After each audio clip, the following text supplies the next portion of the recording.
Hello, all of you vaingloriously wonderful people. This is the Annis Savestra, and I'm about to find out if it'll off-road in the snow. Of course, there was no voting for any vehicles in this video because, well, it's snowing and there wasn't time to vote.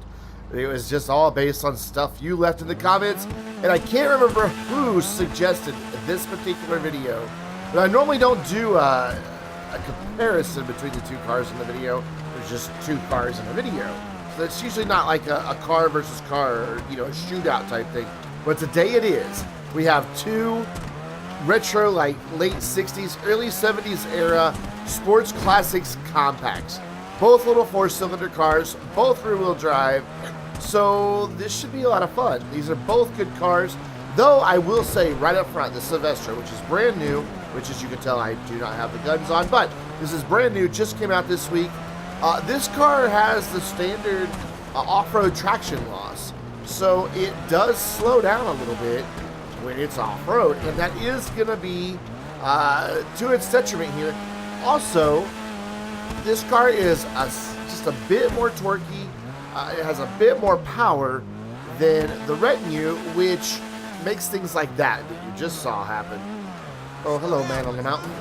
So the wheels spin a whole lot. It's really, I struggled with this car to just find that sweet spot on the accelerator. Like right here, I've got it, but you can hear just every time I get to try to get it going any faster, the wheels just start spinning. So I'm really limited with how fast I can go up the mountain. It'll keep traction just fine, but only at about half accelerated. So because of that, it gets kind of a terrible time. To watch this. This is kind of impressive that it can do this right here. Most cars that I mess up on that little section, they're not in the snow. They're not going to find their grip and be able to climb this really steep part. I know in the videos it does not look that steep right there, but I'm telling you, if you don't believe me, get in the car, drive to that very point, and then get out and stand there, and you will see just how steep that section is. It's something else. So that was really impressive, and I gotta hand it to the Savestra for being able to do that without just becoming a mess of wheel spin. Absolutely incredible. We really need to name each corner on Mount Chiliad. I mean, we've got the Tree of Many Crashes, but that's the only thing we've really named. We need many names. Maybe that's what we should do in 2018 with this series, because there are changes coming to the channel. That's right. Change is good. But I like the Savestra a lot. I have a lot of fun driving it, and this is on my second character, whereas the Retinue is on my first character. So, you know, if you know the backstory of my two characters, which yes, there's a backstory. If I remember, I will throw a card up on the screen so you can watch that video. But there is a story between them. They are brothers. This is the younger brother, and he has the import, whereas the older brother has the domestic. Coming on to the long straight climb here. More of a, not so much of a climb, it's just a straight. Again, though, I had to keep the speed down because I didn't want the car to, one, go bouncing off to the side, but two, it was still struggling with the wheels, not wanting to go. I know it doesn't sound like it, but I'm constantly modulating the throttle, just looking for that point where I can keep it moving forward without a ton of wheel spin. Because wheel spin is bad in the snow. It means you start going back down the mountain, or worse, you go sideways down the mountain, which happens many times. You guys have all seen me do it. So this rock climbing bit might be a bit of a challenge, though we do have a lot of grip. Whoa, almost slid off the side of the hill. Though we do have a lot of grip, I just don't know that it's going to be able to do it without a run up. Yeah, I just immediately backed off. One more try, costing the Savestra a lot of time here. So instead, I'm going to go ahead and back down just a little bit here, get some speed up, and see if we can't go flying up the side. Already over the 4-minute mark, though, so not exactly the best time. But my gosh, the Savestra sounds nice. It just makes a good sound overall. Oh, sliding off to the side, taking a rather unique approach to the top of Mount Chiliad. But hey, you know what? Whatever gets us there, I suppose. And we are up 4 minutes, 27 seconds. Will it off-road? Yeah, it will. And I think it did a fairly good job. Not really the best time, honestly, but it did it. So let's take it back down Mount Chiliad in a controlled descent. I just had to stop and listen to that engine. It just makes such the exhaust note is just so nice in this car when it's idling and when it first starts up. I really like it. Not that I don't like it under power, but I just really like that kind of gurgle that it makes when it's just sitting there. Burble? Gurgle? I don't know what the word would be, but it sounds awesome. So heading back down, and the only thing that I want to take into consideration here is that this car does have a lot of play in its suspension, and because of that I don't want to go too fast over the bumps because it will get airborne, which well, if you're not in contact with the ground, you can't steer, keep yourself on the mountain. So yeah, don't want that problem to happen. One of these days though I have to drive off over that part we just passed, because it just looks like it'd be fun. Maybe when we finally wrap up Bullet Off-Road, if ever we do. Probably wrap up Bullet Off-Road when GTA Online stops being a thing, honestly. So, you know, this year, yeah, it'll be this year that GTA Online goes away. That's my prediction for the gaming industry. So, not a whole lot to really talk about with the downhill. Let's see how we do on our first little jump here in the snow. Nice composed landing. It was a little sideways as it landed, but it recovered really well. A lot of cars in the snow, that back end would just come right on around. Not the Savestra. Of course, it has no weight for that inertia to keep moving. Next jump. Oh, that one was interesting, but we managed to take out a crazy man wearing shorts in the snow. Whatever. Another big jump, and quite nice on that one. Probably got a little too much speed going down through here, trying to shave it off without locking up the wheels. Still going really fast into this section. Oh, gosh, there we go. Yeah. Totally my fault. I love that the character reached out and closed the door. I always crack up when that happens. But, yeah, that was totally my fault, not the car's fault, because I was just going way too fast over that last jump. Just got a little too arrogant in what the car can do, and, well, it happens. But look at that. Nicely around that corner. A little too much speed here, though, as well, I think, because, yeah, right off the edge. Do a little pirouette, dance there. It's taking quite a beating, even on the controlled descent. There we go. Let's just full throttle this thing and have some fun at the back end now that we're back down on tarmac, shall we? Look at that. We're right where we should be. Nothing ever happened. I didn't drive off the road. I'm just having fun with the back end now, because this car is a lot of fun. I miss the snow because it's Savestra. Day and a half that I got to play in the snow with it. And we're down 2 minutes, 59 seconds. So how about we go back to the top of Mount Chiliad and see how it performs in a damage descent. Such a pretty little car. I really like the color I got for it. I think that livery goes well with it. Oh, big air off that onto the side of the hill and let the damage begin. Wow. Yep, there goes the hood, there goes the door. Already just shedding body parts, busting the nose. I'm sure as I hiccup mid-sentence there that we've also lost some headlights along the way. Maybe not. Oh, I didn't get enough of a view of them. I was about to say that right door's about to go, but before I get the sentence out, it's gone. And a tree. I've parked momentarily next to a tree. There goes the door. Just gonna watch it go by before I get dislodged here. And I can hear the door just falling down the mountain. Decided I had to do a burnout. Wasn't getting anywhere doing anything else. Just trying to find a place that I can get grip. Believe it or not, this was really light on the throttle. The wheels just wanted to spin, but finally it gets a little bit of grip and wiggling the stick back and forth and going from forward to reverse, and there we go. We're out. Woo! So continuing our adventures, climb down right into a boulder. Where again, couldn't quite back up off the boulder directly, so I had to go straight. The game recognizes that I'm doing good work once again and gives me $2 grand for it. Just a glancing blow off that big boulder. Heading further down. Oh, tree. Ooh, not pretty at all. Surprised I'm not really hearing I thought for a second I heard some engine damage, but now the train's so loud that I'm not 100% sure. Hard to say, hard to say. So, on down through the bumpy, muddy bits, though, in the snow, the mud. Should be frozen, but it's not. Got stuck on this pillar. I was actually, when I first started moving forward, I was in reverse. It was the weirdest little physics breaking bug I've encountered in quite some time in this game. Yeah, backwards we can go forward. So, bumping on down through here. There we go. Coming down for the last little bit, up by the wood pile, into the wood pile on the side. And then we are down 2 minutes, 24 seconds. Let's take a look at the damage. The headlights are gone, most of the windows are gone. Both doors are gone, the hood's gone, trunk won't close, and there's slightly bent wheels. But that brings us to our next vehicle, the Vapid Retinue, with saving failed, because that was my life this past week with GTA Online. You talk about little compacts that I love. Yeah, I do love the Savestra quite a bit, but it just can't take the place in my heart that this one holds.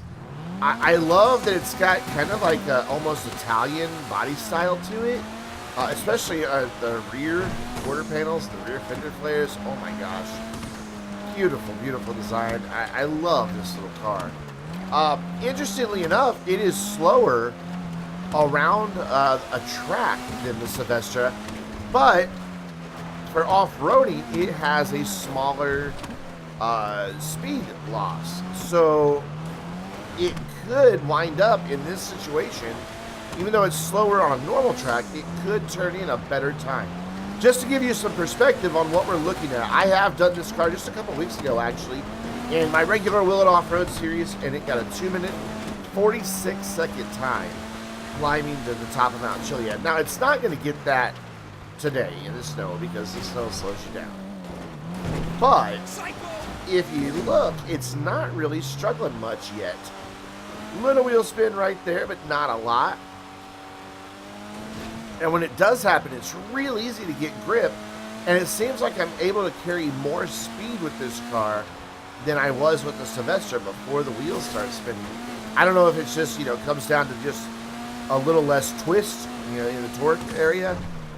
That means it just doesn't have as much power to make it want to spin. But you can see it is capable of spinning its wheels. You can hear it there, bouncing off the rev limiter over and over and over again. But yeah, it seems that being down on power, in this case, for these little light, retro classic, whatever you want to call them, sports classics cars, these compacts, it's kind of what you want. Back in, got a little bit away from me there, cost us a little bit of time, probably about 10 seconds of time. So we could have had an even better run than what we're going to wind up with. Being a little more cautious around some of these corners as a result. But there we go, decided to go ahead and start pushing again to just try to find that point of where I can get grip on these lines. Oh, nice little bit of air there, and save successful as a result. I don't know if that just now popped up or not. I wasn't really paying attention to the bottom left corner of the screen, but it can go away now. Oh, it did. Okay, never mind. Again, I wasn't really paying attention. So we're about 20 seconds away from the time it turned in the dry. So I don't think we're going to get that 246 in snow, but we're going to get somewhat close, maybe. I mean, we just got a 428, 438 with the Savestra going up somewhere around there. Around 4.5 minutes. I think it's 429, actually. So we're definitely going to be in it over 3 minutes with the Retinue. But man, I think it's going to definitely turn in way better than a 428. Let's just call it a 428 because I can't remember what it was, even though that was like 5 minutes ago. So yeah, we're gonna come in around the 3.5 minute mark here. This is pretty impressive. So gonna cut almost a whole minute off that time. Oh, maybe not. I thought it would be able to climb that. Decided to learn my lesson from the Savestra. Just go ahead and get the speed and just fly up the side of this hill. Oh, the Retinue is struggling though. Oh, can it make it? Oh, there we go. And we are up sort of 3 minutes, 38 seconds. So will it off-road in the snow? Yes. Yes, it will. Looks good doing it, even with those steelies. So, yeah, it came in about 50 seconds faster than the Savestra, which beats it around a normal track. So it just goes to show you that off-road traction, off-road speed loss, or traction loss, or whatever it is in the handling file, I always forget. It does matter when you are truly off-roading, because it made a big difference here that a lesser powered, slower car was able to get up the mountain in the snow almost a full minute faster. So yeah, that's impressive. So now, same issue taking it back down the hill as we had with the Savestra. It's a tiny little car, lightweight, it's going to want to get some air. So I'm really just letting the engine do the braking as best I can. You can see the back end is just all over the place. Don't really know what caused that, honestly. It just started sliding around on me, and then I overcorrected, and then overcorrected, and then it finally straightened out. So, by the way, somebody recently asked if I'm actually the one doing the driving on every single one of these videos, and the answer is yes. It is always me. If you see something from a character's perspective in a video, unless I say here is so-and-so's perspective, it's always me. So, always me when we'll off-road. So, those of you who love to say, well, you can't drive in GTA Online, well, I have thousands of videos that prove your ass wrong. The back end is really hunting on this car. Quite a bit, actually. Look at that. It's just wiggle, wiggle, wiggle everywhere we go. Oh, really unsteady on that landing. Still struggling from it, actually. Let's see if we do any better on this jump. Oh, going at a weird angle, though. Oh, the front end kicked up. I think it did that in that same spot in the dry as well. Don't remember trying to be a little more careful here to not carry as much speed. And wow, really nose heavy, but around that corner, fairly nice, except it came on around on me. Thought we had a perfect drift, but that kid came on around. What are you gonna do? It's a rear-wheel drive car from the 70s, and oh, speaking of being out of control, I guess since the Savestra had issues, this one had to as well. This is gonna be a little bit more challenging to get out of, though. Or maybe not. Okay, never mind. You proved me wrong. You proved me wrong. And here we come around to the last little bit of dirt by the tree. Mini crashes, definitely taking off some speed with the way the back end's been hunting, but oh, too far to the left, couldn't correct on just two wheels, and now, oh, too much throttle in. Well, you know what, there's a gap I could fit through, so let's just go through there since the Savestra did it too. There we go, about the same place the Savestra came down. Do the same triumphant full throttle pedal to the metal type launch. Tried to drift it, got it too close. This little car and I love it. It is my favorite, but occasionally I just have trouble drifting it in the snow. What are you gonna do? It is so much fun to drive out here, though. But we are down. Ooh, almost hit the side in 3 minutes, almost 12 seconds. So let's go back to the top of Mount Chiliad, fling it off the side. I just kind of want to see a giant finger come out and just flick it. But anyways, fling it off the side and see what we can get for some damage. Let's see how tough this car is. Oh, right into a boulder. How tough is the Retinue versus the Savestra? Ooh, nice kick there. Cleared a lot of the mountain. Oh, there goes the door. There goes another door. I think we just lost the hood as well. No, it's still there. Never mind. Just thought I heard it crunch off. Oh, man. This car is just getting beat up by the mountain and by its own body parts. Oh, it was the truck that we lost. Okay. There's a door. Not attached to the car anymore. Hey, look, same tree and boulder, but this time much faster. That door. Oh, nope. Thought it came to rest. Had to check behind me to see if it was still following down, and it indeed is. Oh, I hear body parts coming. Ow. Got hit by the truck. Got hit by a door. Don't know where the other door. Oh, there's the other door. Currently, the body parts are beating the car down the mountain. I love it when I race various body panels. There they are. This nice little sled. Sweet. Go right under my own door. And, oh, a tiny little engine rattle there. So there is some engine damage taking place. as we lose the hood. The bumpers are, at least the front or the rear one for sure. And yes, yep, the front one as well are both going to lose. Hey, there's our hood. And just checking to see if any other body panels are going to come visit us. They're not, so we're on our way. And we spin around. How are we going to do in this bit here? This is always difficult for lightweight cars.